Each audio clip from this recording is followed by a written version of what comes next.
Hey guys, welcome to the channel, and today I'm going to show you how to change your bicycle chain. And if you're new here, please consider subscribing. It doesn't cost you anything, but it will really help the channel out quite a lot. And let's do this thing.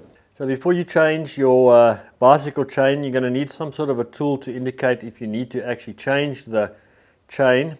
And it's normally called a wear gauge. And in this case, I've got this one from Park Tools, the CC 3.2. And it measures 0.5 and 0.75 wear.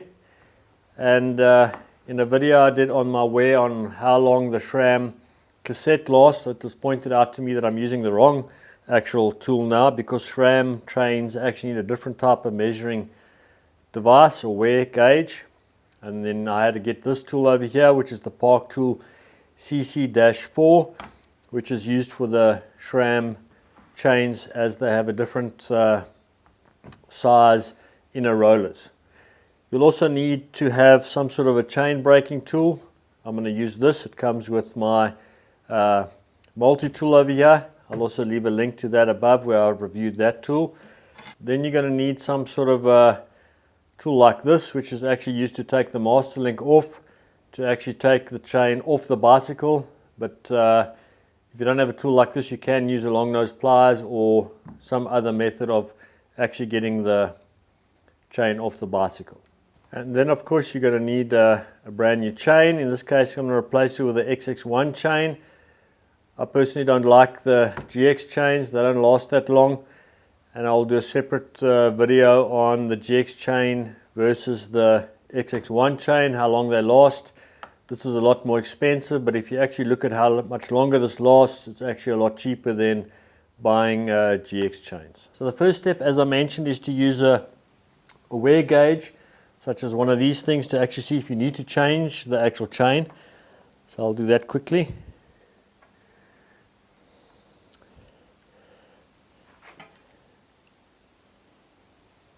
And if you actually look at the wear there, it's not actually worn to the point where the chain needs to be changed, because if you look at this actual device here at the end, it's got a groove in there to the 0.5 mark, and that doesn't actually sit in there yet, but it's so close that I think to prevent any additional wear to the cassette at the back, I'm going to change this chain.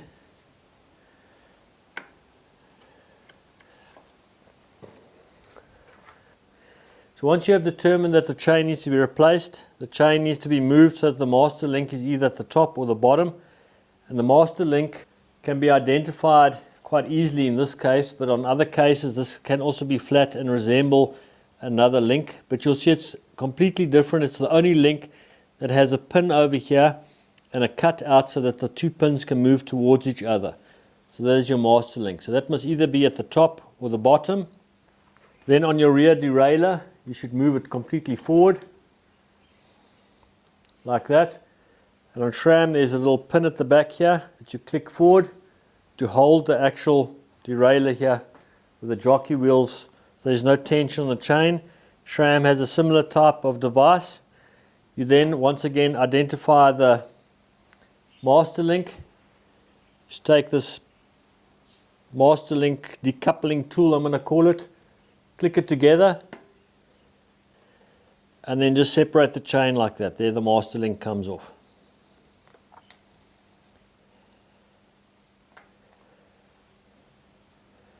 And that is basically what the master link looks like.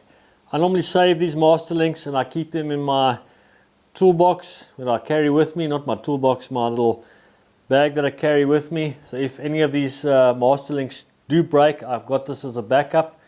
Yes, it's not going to last as long as a brand new one, but why waste it?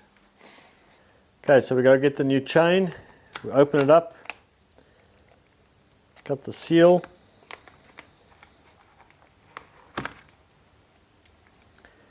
and on the inside you can see there's the master link. It comes with it. If we turn it upside down, you can see there a better view of the actual master link. So it's actually all included within the kit. You don't need to go buy a separate master link. So we take the old chain on the right hand side here and we hang it over a chair, and we put the new chain next to it, and then we can determine exactly what length we need to cut the chain at. So as you can see, it's this length over here. Now it may not be actually visible for you guys, but if you put the two chains directly next to each other and line them up, you can see that there's slight wear on the old chain as it is slightly longer than the new chain at the same position. So this is a case of measure twice, cut once. You just mark the position where you actually have to remove the link, which is over there. And I'm going to do that now. So now I've determined where the link must be removed, so we just take the chain breaking tool and we put the chain in the correct position there. We just tighten it in there like that. And we just take the correct Allen key out of the multi-tool, which is clearly not that one.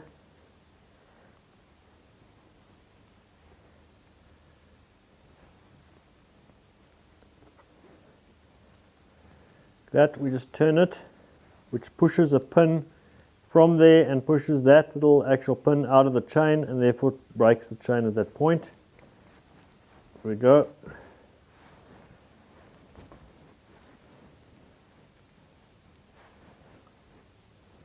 And I'm not sure if you can see, but there's the pin being pushed out on the other side. There we go, it's become easy now. We just back off this tool like that. Take the chain out, that's separated, and there's a little pin that came out from the chain. Now we just have to put the new chain on the bike. So to do that, I'll start at the back here, but you can do it any way you want to. You need to make sure that the jockey wheels are correct.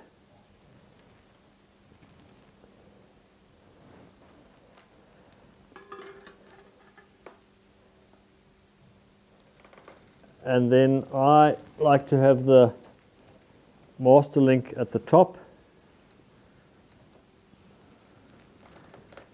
like so.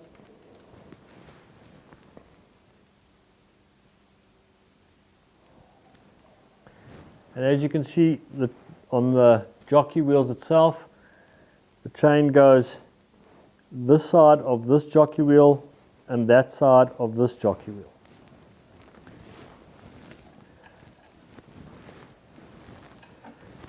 Now when putting a SRAM chain on, it doesn't actually matter which is the inside and which is the outside, but on Shimano it does matter. Shimano has writing on the one side and not the other side. You need to be mindful of that and put it on the correct way. Then the master link itself has got an arrow there that shows you in which way the chain is going to actually move. So we'll put that on the correct way, like that, and then the one on the other side. And you just put the two together, like so. Hold it there. Release your jockey wheel at the back. So to release that so you can see. Pushing it forward. It releases that. Put it there, and at this point the actual master link has not engaged yet. So you can just put the brakes on the bike, but I'm just going to hold the wheel at the moment and pull the wheel, and then that engages your master link and your new chain has now been installed. The new chain does come out with a grease on it. It's actually advisable to remove the grease before riding and not ride with this grease. This is just factory grease used for transporting. So you can remove that, put your normal chain lube on, and then you're good to go. So guys, that's how easy it is to change a bicycle chain. I definitely think it's within anybody's ability to do this. Nothing too serious there. Just obviously check the length of the chain, make sure that's right, measure twice, cut once type of thing. And if I can give you one tip, rather change the chain than ride a chain that is too worn, because all you're doing is destroying your components. In other words, your cassette, you're wearing it down, your chain ring, you're wearing it down.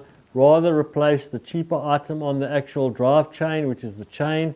Rather do that more frequently and get a bit more longer life out of your actual cassette. And I hope you enjoyed the video, and thanks for watching, and don't forget to like and subscribe, and I'll see you next time.